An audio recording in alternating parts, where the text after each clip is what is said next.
안녕하세요. 강소기업 내비게이터 이기호 팀장입니다.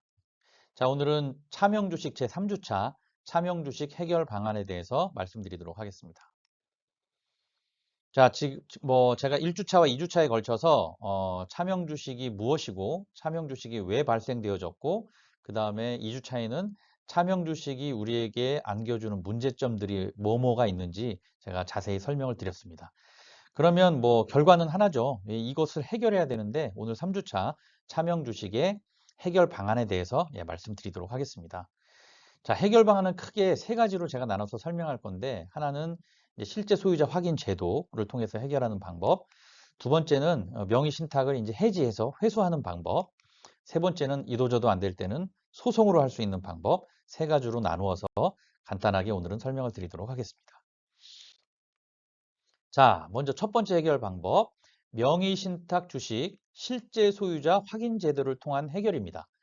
자, 이 명의신탁 주식, 즉 차명 주식이 만들어진 가장 큰 원인 중에 하나, 1, 2, 3번을 제가 말씀드렸는데 1번이 뭐였죠?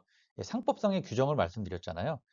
예전에는 2001년 7월 23일 이전에 만들어진 법인은 일정 숫자의 발기인이 있어야 법인을 설립할 수 있다는 상법상의 요건 때문에 불가피하게 차명 주식, 즉 차명 주주를 만들 수밖에 없었죠. 그래서 국세청에서 2014년부터 이렇게 불가피하게 만들어진 주주들은 차명 주식은 조건을 증빙할 수 있다면 아주 간단하게 차명 주식을 이제 해지할 수 있는 그런 서비스를 제공하고 있는 거예요. 국세청 제공 서비스인데 이 네 가지 조건이 이렇습니다. 첫 번째는 말씀드린 것처럼 2001년 7월 23일 이전에 설립된 법인이어야 됩니다. 왜냐하면 그 이후에 설립된 법인은 1인 주주로도 가능했었으니까 불가피하게 차명 주주를 만들 이유가 없는 거죠. 그래서 상법상 규정 때문에 불가피하게 차명 주주를 만들 수밖에 없었던 이 법인이어야 된다는 것이고요. 두 번째는 이제 조세특례 제한법 시행령 제2조에서 정하는 중소기업이어야 된다는 것입니다. 세 번째가 중요한데 이제 신탁자와 수탁자, 즉 실제 소유자인 대표님 그리고 그거 이름을 빌려서 주주로 등재됐던 수탁자 이 두 양자가 모두 설립일 당시에 발기인이어야 된다는 얘기입니다. 자, 그다음에 네 번째는 설립 당시 신탁 주식 실소유자에게 환원하는 경우에 이제 네 가지 조건을 이제 걸었는데 자, 이게 간소화 제도라 그래서 되게 간단하게 될 것 같지만 실제로 매우 제한적 적용을 하고 잘 이루어지지 않기 때문에 실제 사례가 많지가 않습니다. 자, 그래서 이 명의신탁 간소화 제도를 통해서 가져오는 간단한 방법이 있지만 실제로는 쉽지 않다라고 말씀을 드리고 자, 두 번째 방법입니다. 자, 이제 당사자 간 합의에 의해서 명의신탁을 이제 해지해야 되겠죠. 양자 간에 문제가 없다면. 그런데 이제 이렇게 양자 간의 합의에 의해서 가져올 때도 두 가지 케이스로 나누어지는데 첫 번째가 증빙이 가능할 경우하고 두 번째는 증빙이 어려울 경우예요. 나누어서 한번 설명을 드리겠습니다. 자, 첫 번째 증빙 자료가 있는 경우입니다. 증빙 자료가 어떤 것이냐면 첫 번째 자본금 납입에 대한 실소유자 금융 증빙이 있어야 된다는 얘기죠. 이게 무슨 소리냐? 자본금 납입에 대해서 금융 증빙이 있어야 된다는 얘기는 제일 먼저 듣는 얘기잖아요. 이게 뭐냐면 이게 실제로 내가 다 냈다라고 증빙을 해야 되는 거예요. 가령 예를 들어서 이제 법인이 설립될 때 잔고증명서를 떼시잖아요. 근데 이제 잔고증명서 뜰 때 사실 법인이 설립을 할 때 주주가 5천만 원씩 1억 5천만 원으로 설립을 한다면 나 5천만 원, B 주주 5천만 원, C 주주 5천만 원 이렇게 해서 개인 통장으로 들어왔던 것을 이제 법인이 설립되면서 법인 통장으로 바꾸어 주잖아요. 자, 그때 이렇게 ABC가 나누어져 있지 않고 나 혼자 다 실제로 냈다라는 것을 증빙하라는 얘기입니다. 그런데 어떻게 보면 되게 쉬울 것 같지만 굉장히 어렵죠. 왜냐하면 그때는 이것이 차명이 아니다라는 것을 증빙하기 위해서 A, B, C가 각각 따로 예, 통장에 자본금을 납입했을 그 경우가 더 다분히 농후하기 때문에 실제로 이걸 증빙하기 어렵겠죠. 그러니까 ABC 주주가 다 넣지 않고 나 혼자 넣었다고 증빙할 수 있는 대표님들은 행운인 겁니다. 자, 그래서 첫 번째가 다른 주주들이 아니라 나 혼자서 자본금을 다 넣었다는 자본금 납입에 대한 금융증빙이 먼저 필요한 거고요.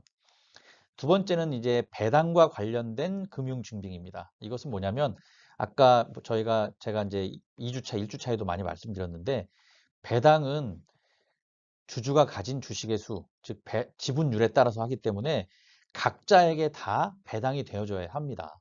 뭐 5대 3대 2라면 5대 3대 2로 배당이 이루어져야 되거든요. 나 혼자 다 가져올 수 없는 겁니다. 예전에는 차등배당이라는 것이 있었지만 지금은 차등배당에 실익이 없기 때문에 차등배당을 진행하지 않잖아요. 자, 그래서 배당을 해야 되는데 배당에 대한 금융증빙이란 어떤 증빙을 얘기하는 걸까요? 예, 내가 ABC 주주에게 법인에서 통장으로 다 지급이 되었다라는 것일까요? 예, 아니죠.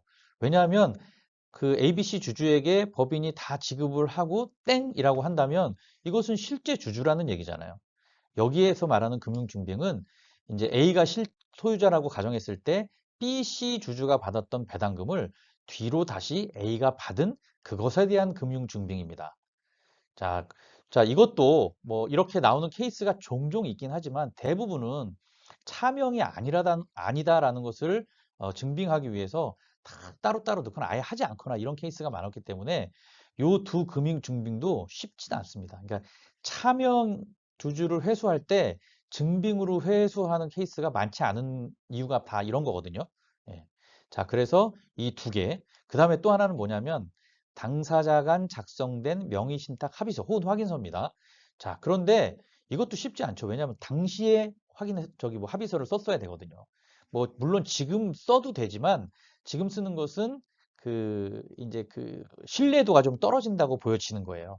그때 쓴 명의신탁 합의서가 있다면 강력한 조금 더 신뢰도가 높은 증빙 자료가 되겠죠. 자, 증빙 자료가 있을 경우는 비교적 수월하게 회수가 가능하지만 어렵다는 측면이 있습니다.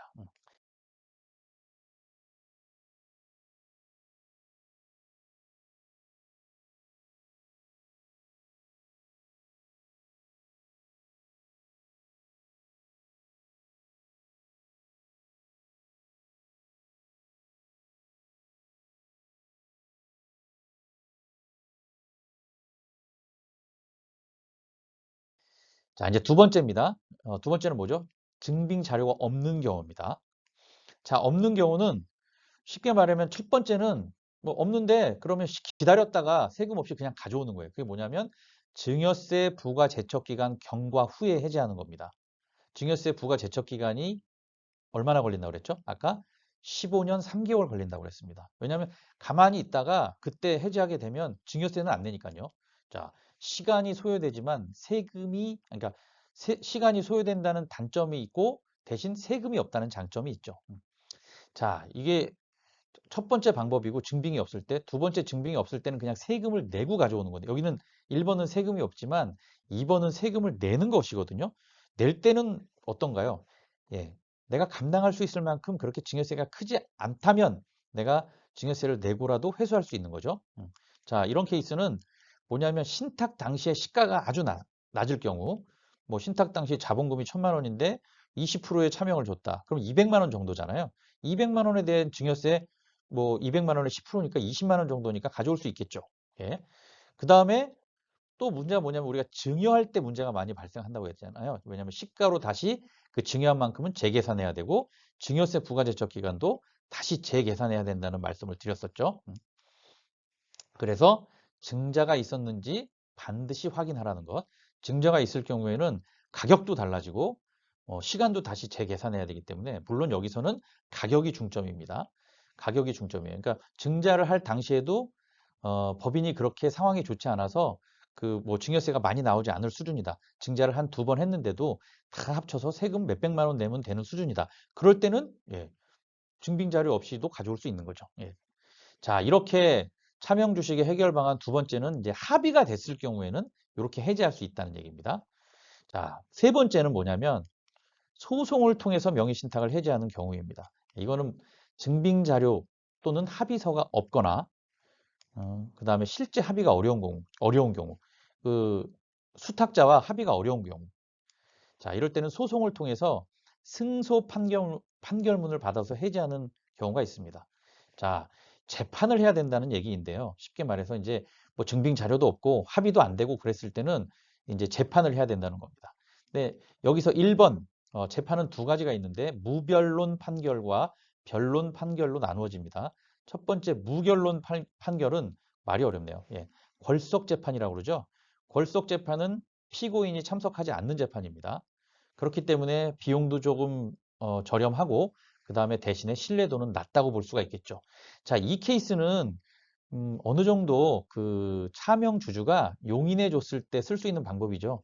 왜냐하면 그 피고인이 나오지 않는 거예요. 그냥 네 알아서 해라 라고 했을 때기 때문에 이건 어떻게 반합의가 됐다고 봤을 경우에 이루어질 수 있는 것이죠. 비용은 대략 뭐 한 400만 원 정도가 들어가고 대신 신뢰도가 낮다는 단점이 있습니다. 자, 두 번째는 변론 판결입니다. 변론은 우리가 잘 아는 정식 재판이죠. 양쪽에서 원고와 피고 다 참석을 하고 양쪽의 변호사가 다 입회하는 것입니다. 자, 이랬을 경우에는 변호사 비용이 양쪽으로 다 들어가요. 예, 그래서 좀 비용이 높게 들어가고요. 대신에 신뢰도는 좀 높죠. 예. 자, 비용은 변호사 비용이 대체로 7, 800만 원인데 양쪽에 다 들어가기 때문에 뭐 대략 한 1,500만 원 정도 들어간다고 보시면 될 것 같습니다. 자, 이렇게 이게 그 승소 판결문을 받아서 이 승소 판결문을 가지고 나중에 그 부가세 제척 기간이 지난다든가 할 때도 들어갈 수가 있는 거. 증빙 자료, 반증빙 자료로 들어갈 수도 있는 것이죠. 자, 지금까지 차명 주식의 해결 방안에 대해서 크게 세 가지 방법에 대해서 말씀을 드렸고요. 차명 주식의 해결의 핵심 5가지 정리해드리고 마치도록 하겠습니다. 자, 뭐니 뭐니 해도 중요한 거는 차명 주주와의 관계가 중요합니다. 협조적이라면 지금 바로 해결하시는 것이 좋고요. 협조적이지 않다면 해결이 난감할 수밖에 없죠. 소송을 할 수밖에 없는 상황인 겁니다.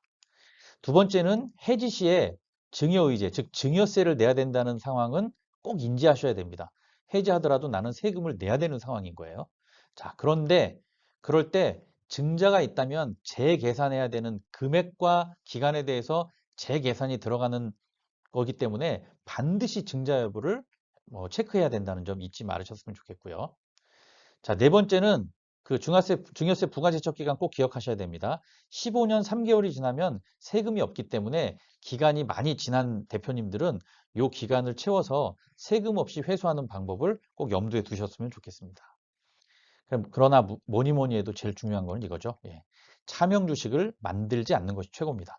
뭐 지금은 차명 주식을 만들 일이 없는데 불가피하게 만들었다면 빠른 속도로 해지를 하시는 것이 좋고요. 예전에 불가피하게 만들었던 분들은 상담을 통해서 해결할 수 있는 방안이 있는지 반드시 회사별로 체크를 해보고 해결할 수 있는 방법이 있다면 법이 또 어떻게 바뀌기 전에 빨리 해결하는 방법이 좋겠죠. 자, 그래서 제가 3주간에 걸쳐서 차명 주식의 발생 원인, 그 다음에 차명 주식의 문제점, 그 다음에 차명 주식의 해결 방안, 이게 3주에 걸쳐서 3가지에 대해서 말씀을 드렸습니다. 도움이 많이 되셨는지 모르겠습니다. 자, 다음에는 좀 더 실제적인 사례, 제가 상담했을 때 궁금하셨던 사례들을 가지고 이렇게 좀 짧게 끊어서 영상을 만들어서 좀 더 자주 올려드리도록 제가 이렇게 그렇게 생각을 하고 있습니다. 그래서 영상으로 좀 더 자주 뵙도록 하겠습니다. 자, 3주차 차명 주식의 해결 방안 시청해 주셔서 고맙습니다. 감사합니다.